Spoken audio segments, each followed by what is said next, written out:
Tout commence en Alsace du Nord, du côté de Saverne. C'était le 25 mai 1798.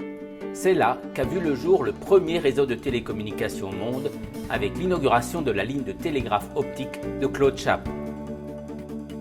Cette ligne reliait Paris à Strasbourg. Cette ligne a nécessité toute une série d'études de terrain, de positionnement en altitude et de visibilité d'un point haut à un autre point haut. Ce système servait à la transmission des ordres militaires. Dès 1971, Ricquewihr se dote d'un musée de la Poste, qui deviendra musée de la communication en Alsace, signe de l'importance de ce thème dans la vie de la région. Peut-être parce que l'Alsace a tant souffert de son histoire, ballottée de l'ouest à l'est du Rhin, la région a eu particulièrement à cœur de faire entendre sa voix et de faire rayonner son image. Que ce soit pour le transport du courrier, puis pour le téléphone et ses multiples développements, l'Alsace a toujours été à la pointe. Les expérimentations n'ont jamais manqué. Pour le téléphone fixe, pour les cabines téléphoniques publiques, puis pour le Minitel. 1977, dans le ciel de la vallée de Münster, s'érige une nouvelle antenne. C'est le point de départ du réseau câblé qui dessert les 16 localités du canton. C'est aussi l'un des premiers réseaux câblés de France. Et comme un symbole, ce développement du câble jette les bases de l'intercommunalité. Dans la foulée de cet esprit de précurseur de la vallée de Münster pour lutter contre les exclusions dans l'accès à la connaissance, 240 communes d'Alsace sont câblées pour près de 500 000 prises. L'Alsace est première de France en la matière. 1980.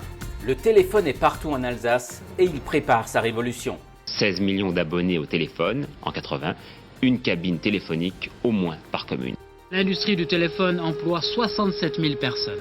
Les centraux sont progressivement de type temporel comme celui-ci. Les communications sont meilleures, plus rapides, plus nombreuses. Le fil de cuivre est remplacé par ce composant électronique.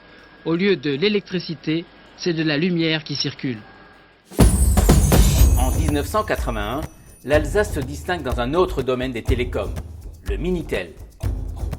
Alors c'est la simplicité même, on appuie sur ce bouton et connexion, ça réagit tout de suite. Et c'est à Strasbourg que les premières applications sont développées sous le nom de Gretel. En prime, un service de messagerie électronique, l'ancêtre de nos mails. Autre singularité, de 1981 à 2002, 80% des Minitel distribués en France sont fabriqués en Alsace. Telic Alcatel, la réussite tient à un fil. En 1989, l'esprit pionnier de l'Alsace en matière de télécom se dessine à Biesheim dans le Haut-Rhin. La société Eurocable offre la télévision, le téléphone et Internet à la population avec un réseau comportant déjà des liaisons principales en fibre optique. La démarche fait école à Colmar et Mulhouse. Mais avoir quelques longueurs d'avance sur la fin du monopole de France Télécom n'est pas une sinécure.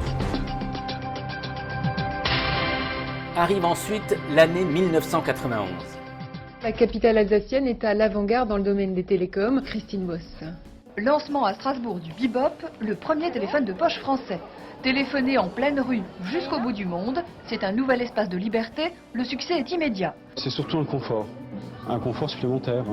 Le système fonctionne avec une série de bornes disséminées dans la ville. La capitale alsacienne fait partie des 3 villes pilotes françaises. En 1996, avant même les grands opérateurs nationaux, la société d'économie mixte Vialis à Colmar propose de l'Internet sur son réseau câblé. Cette société, à l'origine régie municipale d'eau, de gaz et d'électricité, a repris le flambeau d'Eurocable pour une success story. 30 000 clients dans le bassin de Colmar, mais aussi 200 000 clients en Moselle, dans la région parisienne et dans les Alpes. En 2004, c'est toujours en Alsace que l'un des premiers réseaux de télécommunications d'initiative publique de France voit le jour. La région Alsace veut permettre aux entreprises d'accéder au très haut débit. La mission est confiée à la société Alsace Connexia. Elle est vraiment dans la logique d'aménagement équilibré du territoire. En 2010, le réseau représente plus de 900 km de câbles optiques. L'objectif initial, on va dire, des pères fondateurs, à savoir mettre en place une dorsale haut débit, à mon avis, est atteint.